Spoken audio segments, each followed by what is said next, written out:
Back to the presentation. So if you could put the slide deck up, this just has kind of some names. But so the moderator is, and maybe you guys can come out and I'll just kind of introduce you. So moderating the panel, this is a real-time proving panel. So we're going to hear some firsthand war stories and best practices and lessons learned from all the teams that were submitting proofs in the demo. So moderating is Sophia Gold, the lead coordinator on the ZK VM team. That's been just a force of nature behind the scenes with all this. And then we've got the team leads from Zisk, Jordi Bailina, Yi Sun from Axiom, Michael Dong from Brevis, Tamir Hemo from Succinct, and Porter Adams from Matter Labs, Airbender, ZK Sync. So I think it's hard to overstate the significance of the demo we just saw. ZK EVMs are now at a point where we could launch them in a solo rollout on mainnet in less than a year. And we've only reached this watershed moment.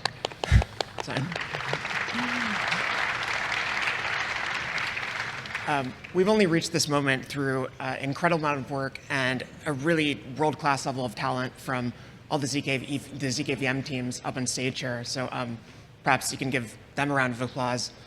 The future of Ethereum.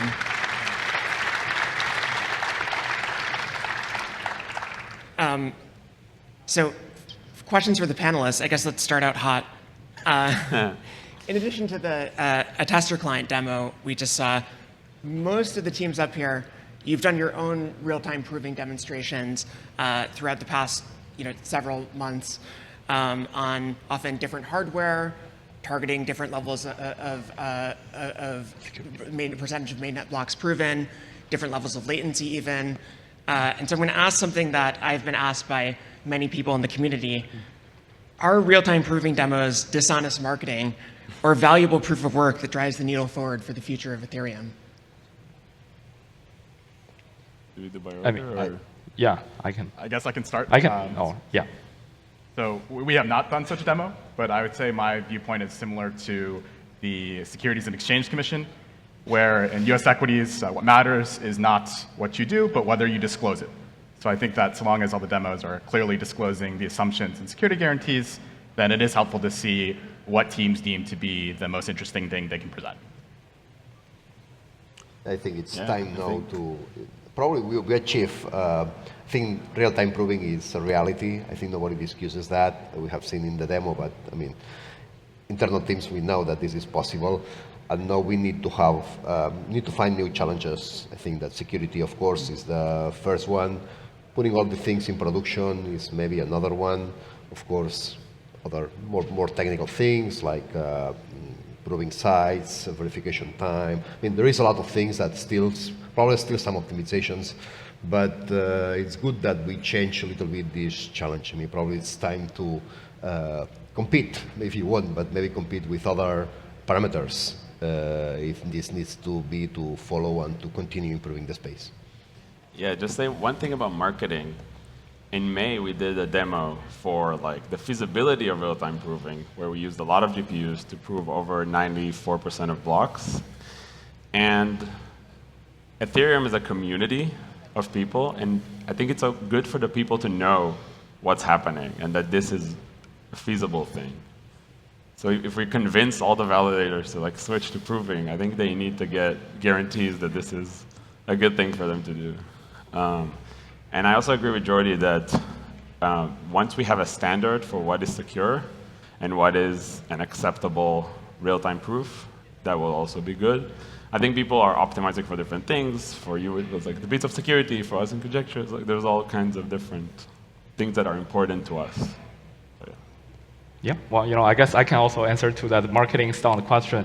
So, in October we released our prover that is capable of proving 99.6% of the blocks in real time, and that particular tweet got 3 million views and a bunch of tens of thousands of likes, and kind of the community suddenly knows about us, and people started think that okay, you guys did a marketing stunt. So yeah, I can kind of tell you kind of what's behind the scenes, that how we got those kind of numbers, and what's the secret behind this, and what's our view about the marketing stunt.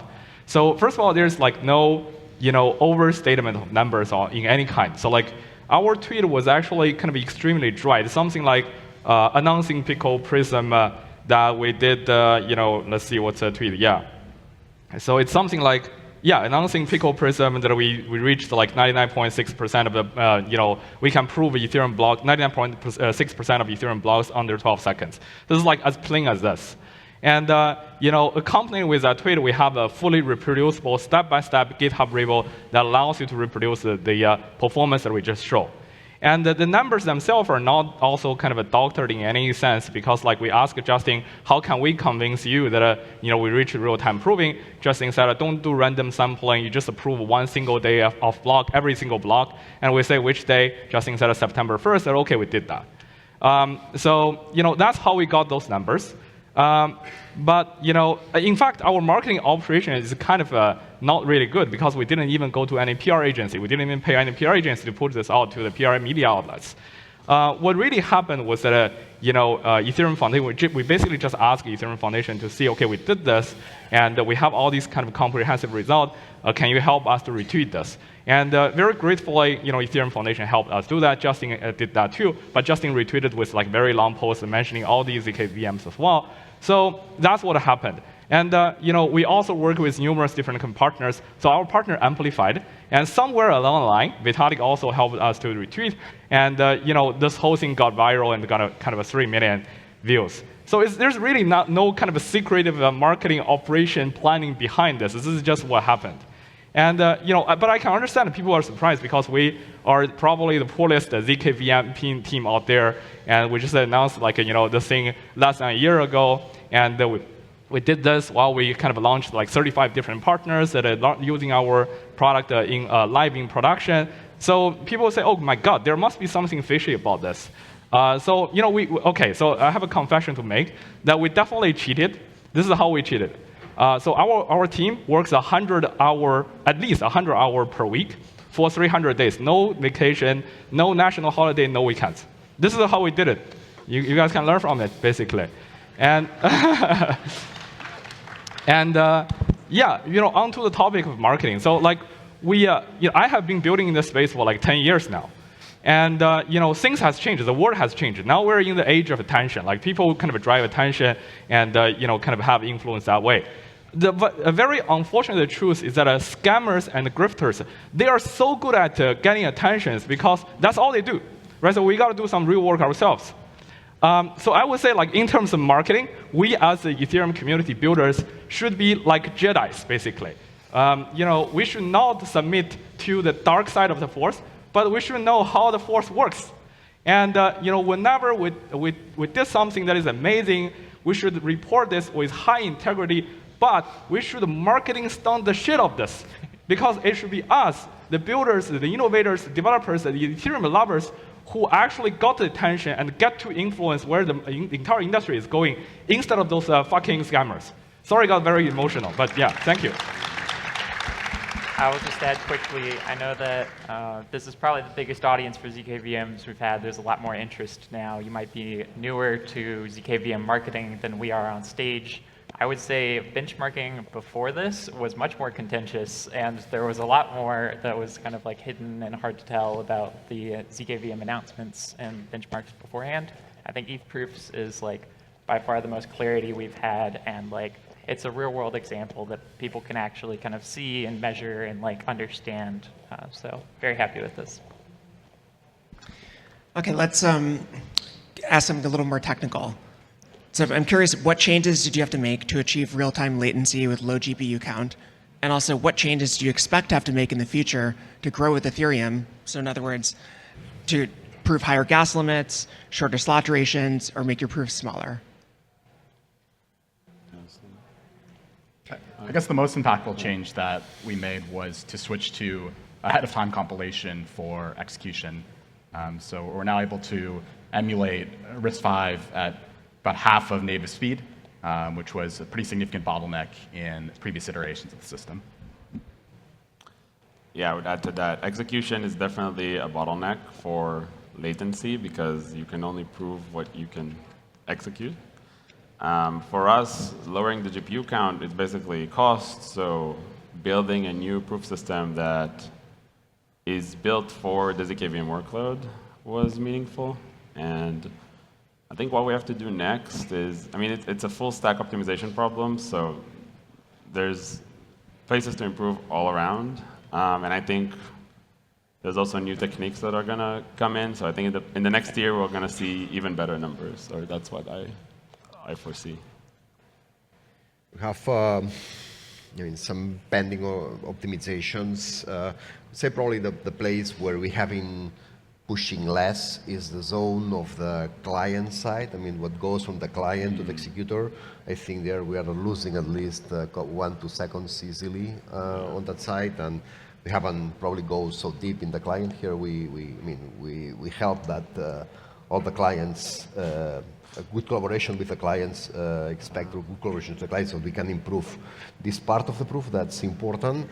There is some I can announce that we will have some good news for the Ketchup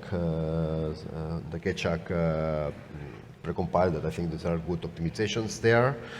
But I would say that the main work in the upcoming month is going to be auditing, internal auditing, securing, documenting, putting the things in place. If this needs to be done in production, and what I'm saying in production is holding millions, if not billions of dollars that rely on the code that we write. We need to freeze the code, stop, go there, clean the things, put the things, audit the things, and this is the next challenge that at least we will face in the team. Yeah, so for us, I think right now, our emulation is definitely our bottleneck right now, the execution side of things. And fortunately, we got that recently solved as well. It's just like we didn't get the servers in time to actually plug that in. But going forward, I think there are several things we are exploring. We are actually taking a very deep and hard look at GKR. Specifically, and I think there's going to be a talk with Jot is giving a talk this afternoon. So so we do think that there's something that is like very interesting on the GKR side that we can do to fundamentally kind of improve the performance of the proving. So that's another direction we're exploring right now. I would say like our focus on the entire stack of optimizations all the way down to the hardware, like we really design everything with the hardware in mind, and this will be what my talk's about later today. But it's like everything from the execution client, the ZKVM, the cryptography algorithms you use, like all needs to be designed with the hardware in mind. And going forward, there's actually like still so many optimizations we need to do. You probably just saw like our 2 GPU announcement yesterday. Finally got ready just in time. Thank you to our engineers who have been working super hard to get that done in time and have not slept until right now, probably. And so, yeah, there's still more optimizations to go, and we also do need to work on like our security audits, proof of security bits, stuff like that. So, many of you have mentioned security, and my view is the latency is just about good enough, and that the next real-time proving will be provable security. I think we'll be hearing some alpha about that later this morning. But I want to ask all of you, how have your choices around security currently impacted your performance, and how do you expect this to change with increasing your security in the future? I think there's 2 dimensions in security. Usually it's whether it's provable or relying on conjectures, or the number of bits that are being targeted. I would say generally going from conjectural to provable security is more or less just engineering. It's maybe a 50 to 100% impact on recursion, which is a relatively smaller portion of the overall workload. So I'd expect that to be relatively fast to work out. On bits of security, to get a larger number of bits as a target, often it might require changing the field or doing some more fundamental changes to the system. And so it's definitely a bigger effort, but I would say maybe double the effort on provable. Yeah, I think security actually has 2 faces to it. One is the cryptographic security, which is kind of what you're alluding to, is conjectures and bits of security. We prioritized the conjecture work, and actually it does come with significant overhead. And luckily, our proof system is kind of made for that, but maturing our industry is, and not relying on conjectures, I think is like a really important thing. And on the other hand, setting the bits of security to like the cryptographic standard is important, but also innovating on the auditing and verification of the code itself, that it actually does what it's supposed to do, is important. In our case, we are 128-bit security from the first day. I think this is, it's the industry standard, so we don't want to go lower than that. Here is all these conjectures. This is very recent, and there is a lot of papers. We were waiting a little bit for the Ethereum Foundation recommendations there. Definitely we will go into proven security. For that, this has some impact in the prover. Maybe something between 20% penalty, what we have to do. Of course, we need to do the numbers. There are things that we are not doing right now. We may consider to doing, especially for the positive sides of all these papers, like grinding and all these things like that. So I think that overall, when we put all the things together, we probably will end up more or less in where we are. But this is probably one of the works of the coming weeks. Yeah, I think like cryptography security and also kind of formal verification, all these are of course like things are very important, and all the panelists that have mentioned. I think another thing when we look at like ZK EVM specifically is to think about how we actually operate this in the field, like in the future, right? So like once we have this live, the entire Ethereum ecosystem is going to rely on these provers to actually generate proof and to be actually live. And how does that work? What's the transition path to that? Operation-wise, like do we do like 3 out of 5? How do we pair different clients? Do we kind of have different clients on the same VM, different VM on the same clients? So these kind of considerations are actually very important when it comes to application use cases. In this case, it's a ZK EVM and kind of upgrading the consensus protocol itself. So I think this is kind of an area that is like right now getting less attention, and this is something that we want to contribute in as well. Right, potentially hot take, but I am not too concerned about like a 2 to the 80 cryptographic like attack in 12 seconds right now. I know ZK Sync's bits at the moment are a little bit lower than the others on the stage, but this is like the bugs that I'm worried about is more like what Damir said, which is just like making sure that the code actually does what it's supposed to do. That's why at ZK Sync we're looking for like we want to have multiple execution clients. Multiple ZK VMs, even besides just Airbender. Airbender is so fast and cheap that we can probably just run a whole second ZK VM and get security that way by not having any single dependency. So just curious, like have you guys tried to run things like RIS in Airbender? And because you guys are using kind of a customized client program that is different from the rest of us, right? So like what's your just curious about that. Yes, I believe someone in the audience has been working on it. I'm not sure exactly what the benchmark comparison is between just regularly compiling ref and then using like our custom execution client, but I think it's like multiple times increase in performance by writing, because the L1 execution clients are designed for normal computer programs, so they have like multi-threading, like a lot of kind of stuff that you would use on a normal processor.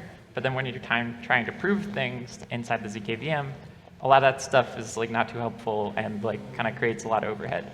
So writing like optimized code for ZK VMs is quite different. And so like it's nice to just say like we'll just use an L1 client and we'll slap it together, but there is a performance hit there.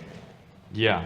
So I think just to kind of want to disagree on the approach here, because like these kind of clients that we are using has been running in production for years. That has been security audit and everything. So like writing a customized client for Ethereum execution that is equivalent, that is supposed to be equivalent to the ones that has been battle tested in the field for years, will definitely add overhead. We'll have performance benefit, granted, but we'll definitely have overhead when it comes to security, when it comes to how soon we can actually push this to live in production. Not sure what the rest of the panel thinks about that. Yeah, I think I actually want to emphasize this point too. Like, there is a benefit, and this is kind of the promise of ZK VMs, is developers do not need to change anything, and we will absorb it, and we can do it. Now, obviously, up to a point, clients are complicated, so there are things that we can cooperate on, but being able to run existing battle-tested clients is really important to us. And I also think 80 bits is kind of risky. I wouldn't sleep well. I'll agree with you that I think 80 bits of conjectured security is not sufficient for the L1, especially when currently malicious provers can likely prepare soundness attacks ahead of time. Yeah. So I think we have about 5 minutes left. I don't know if there are any questions from the audience.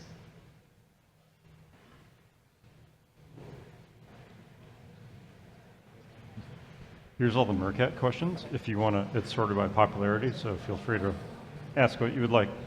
Okay. The top voted question, why not open source from day one? Actually, I myself was going to ask, what do you think are acceptable licenses for L1 ZK VMs? MIT patch from the first day. This is the. This is the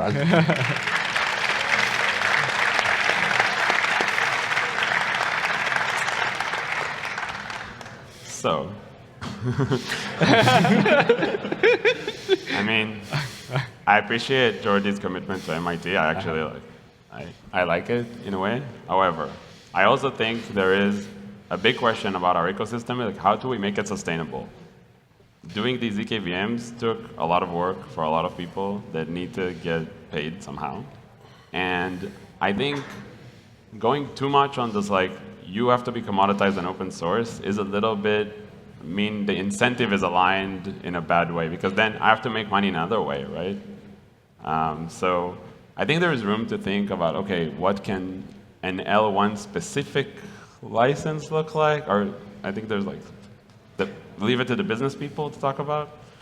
But I just want to emphasize, like, who pays the devs, who pays the prover devs as well is important.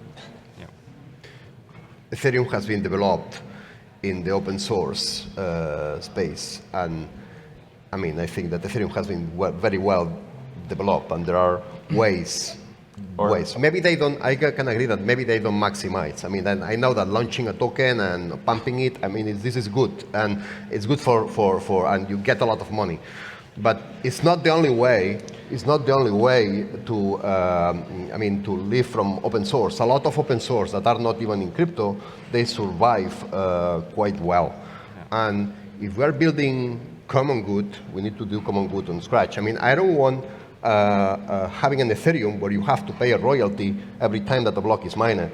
And I want to be open. I want everything. I don't want to look at your code and being afraid if I can use it, I cannot use it, if I'm getting, I mean, I just want to use open source. We are living in open source. This is how the space has been built. Just to emphasize that ZKVM itself should be open source MIT, and SP1 is MIT. The proving system itself is MIT. The prover code right now is under like a business license, because you can write your own prover as well. There's nothing stopping you. Yeah, but it's what happens if the network is running your prover and your prover just stops? What about liveness? There are other provers as well. The other teams we're working with develop provers. Yeah, but you should be able to build in common. I mean, you are learning a lot from the open source projects. We are learning. You can take the code. I mean, this is how we grow as ecosystem. I think it's not fair that there is.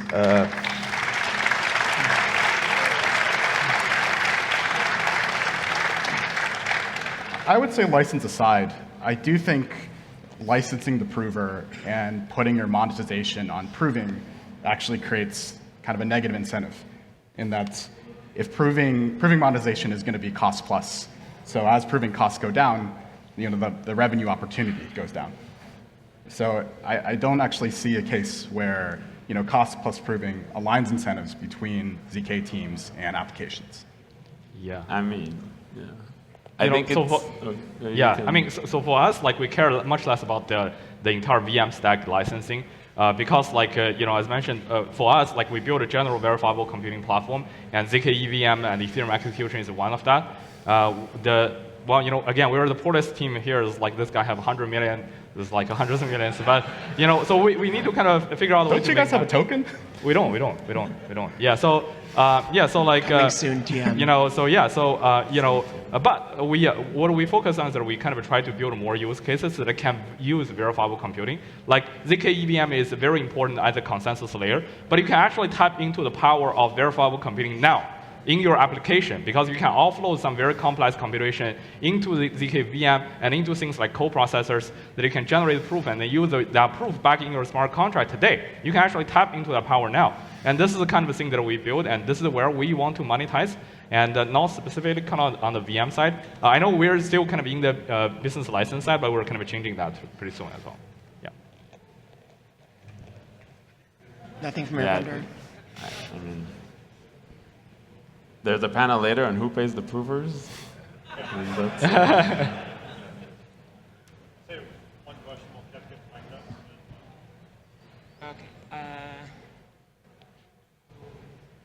Okay, the next most voted one. In which part of the stack, say GPU implementation, prover, arithmetization, compiler, client, do you expect the most gains going forward? In which part of the stack do you expect the most gains going forward? I think the place that's been less pushed on because of the security risk, as has been discussed, is on the compiler side. There's a lot of room to optimize guest programs for ZK and for ZK VMs, but it is more dangerous to actually move on that front. So I think the natural velocity should be slower, but it strikes me that in 5 years, we definitely will be in a world where we are co-optimizing the compiler and front end to the actual back end.